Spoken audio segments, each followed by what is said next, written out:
మనకు నీటిని ఆదా చేసే పద్ధతులు అయితే డ్రిప్ ఇరిగేషన్ కానీ, స్ప్రింక్లర్ ఇరిగేషన్ కానీ, రెయిన్ గన్, మళ్ళీ చెక్ డ్యామ్లు, ఫామ్ ఫండ్స్ ఇలాంటివి ఉంటాయి. ఈ డ్రిప్ ఇరిగేషన్ అంటే మనకు డ్రిప్పర్స్, అంటే మనకు మొక్కజొన్న పంటలు కానీ, పత్తి పంటలు కానీ డ్రిప్ ఇరిగేషన్ ద్వారా మనకు ఎంత కావాలో అంతే డ్రిప్ బై డ్రిప్ పడితే కాబట్టి, డ్రాప్ బై డ్రాప్ పడితే కాబట్టి మనం నీటిని ఆదా చేసుకోవచ్చు. స్ప్రింక్లర్ ఇరిగేషన్ తుంపరి సేద్యం అంటున్నట్టు, ఈ తుంపరి సేద్యం వల్ల కూడా మనం నీటిని ఆదా చేసుకోవచ్చు.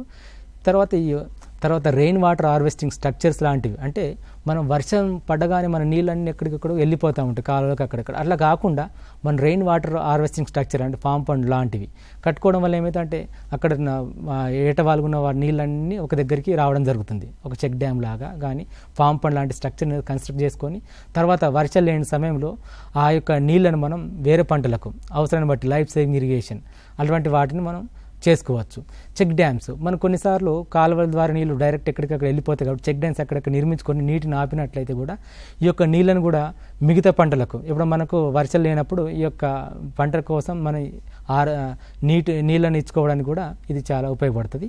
ఈ విధంగా డ్రిప్పర్ ద్వారా, స్ప్రింక్లర్ ద్వారా లేదా ఫామ్ పండ్స్ ద్వారా తర్వాత చెక్ డ్యామ్ నిర్మించుకోవడం వల్ల మనం నీటిని ఆదా చేసుకోవచ్చు.